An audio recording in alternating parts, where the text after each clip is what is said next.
this word, I'm just going to...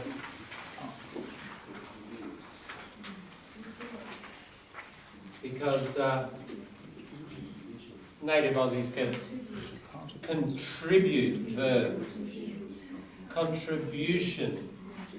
Now. Alright. So not contribute. I think some British might say that, but here it's certainly contribute. Contribute.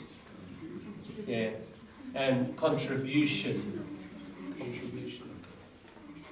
A quick other pronunciation thing that'll make you sound a bit more native-like. Instead of contribute, there's the stress. Here are your syllables. Contribute. Okay? Contribute. Now, here's the rule. There's the stress. The syllable before the stressed syllable, the vowel in there, often, most of the time, not an absolute rule, becomes a schwa. So, listen to it. Can you hear that? Can, not con. Contribute. Contribute. Now remember the weak form is there to create contrast. If I say contribute, it sounds like I'm stressing and stressing. So it's hard to hear where the stress falls. But if we make that weak, contribute. Now we don't say the trib any louder, but because we've got a contrast, weak, strong, it just makes it clearer where that stress is falling. Can you see that purpose, that function? Yeah, so here's the rule. I'll say it again. The syllable before the stressed syllable, the vowel is usually a schwa. So if you just want to get that native-like element and a little bit of clarity to emphasise the stress within the word, not across the sentence here, within a word, contribute. Just get that schwa. We'll see other examples of it as we read. Symptomatic. A symptom, you have a cause, a disease, and it creates symptoms. Skin problem, eye problem. Symptomatic is just your adjective. Yeah. Good. Thank you. Yes. Contribution is also become kun or just no. Interesting point.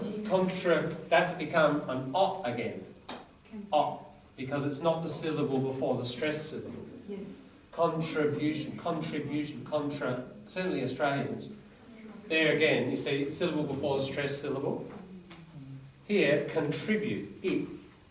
Now, because it's just before the stressed syllable, it becomes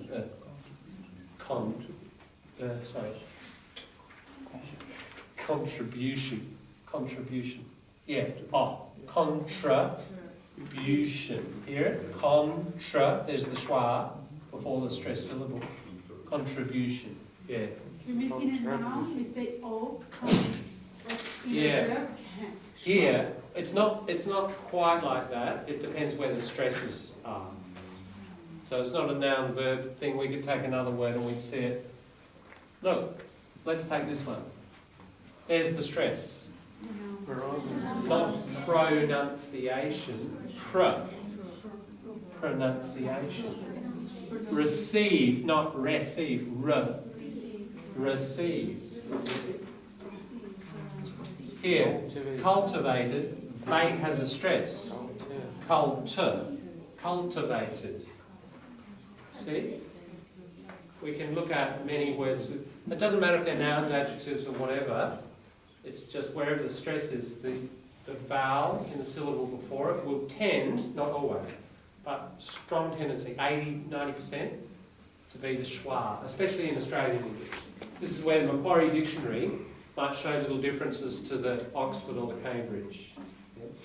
So this is why it's good to have that green, the big fat green Macquarie on your shelf. These are subtle differences, you know, but again, they are contributing to helping make the contrast with the stress. So it's adding clarity. There is a function to these subtle elements. Okay, we'll read another paragraph. Another benefit. Alex, would you like to read half of that paragraph, please? Another benefit.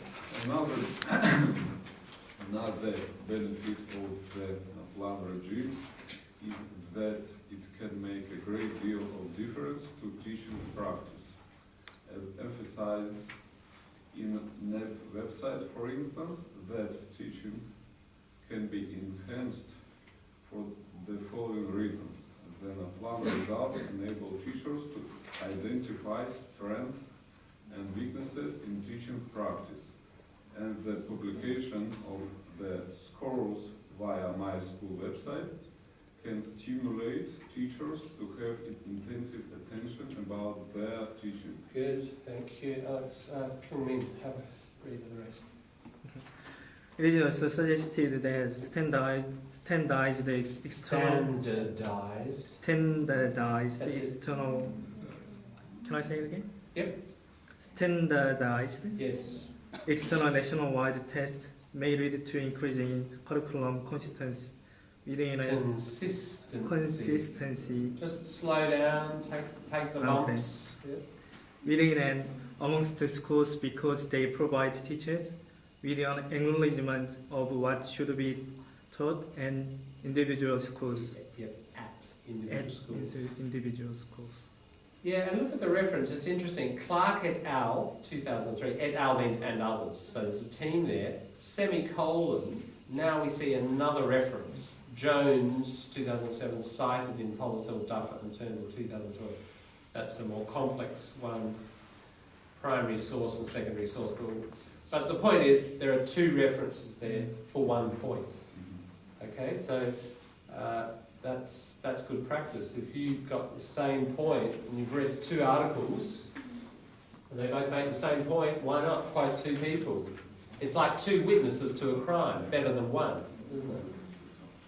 Can we raise as evidence the link website link? The link, Yeah. the full link will go right at the end in the reference list. Don't put it in your essay.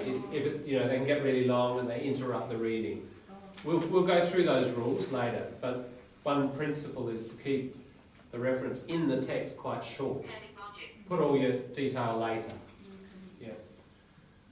Good. Just a pronunciation in there. Acknowledgement. Acknowledgement. Again, reading out loud is a bit like driving. Driving along, there's a speed bump. Go down to 10 to take the speed bump. So, here comes a big long word. Slow down. Acknowledgement. Now you've got a whole bunch of small words, speed up a bit, So change your reading speed to handle those tricky bits, if you can see them on the road ahead. Just slow down a bit, work your way through the syllables, keep going. Yeah. Let's stop there. I reckon that's enough. I'm going to hand it over to you with no further comment. Where do you think we are at this point? I want you to work your way through. Go back to page 1. Where do you think the introduction finishes? Where's the thesis statement? Is it 1 point? One overall point? Is it 2? Is it 3? Is it 4? Is it 5? How many sections would we expect in the piece? Where does the first section begin? How many paragraphs does it have? Are we still in the first section, or have we moved into B, or are we even up to C? I want you to figure all that out. And I want you to have a look at each paragraph. Is it working according to these rules, that we have this nice clear topic sentence that tells us the main idea, and then the rest is, argument, data, support, etc. So just start now. We'll probably do half an hour probably of analysis in your group. Just start here. It's not a matter of reading it out loud. Just, okay, what's that first paragraph? Where does it fit? Second paragraph, etc. Especially find out where the thesis statement is. Get into that, and in about 20 minutes, half an hour, we'll come back and we'll find out what people felt. So split into groups of 3s or 4s. We've sort of got 4s and 3s, 4 and 3, 4 and 3. And see what you discover. This is a speaking exercise as well. So 2 hats. Some more time. Be careful and clarify your speaking You would have finished that. and your listening as well as analysing. Go for it.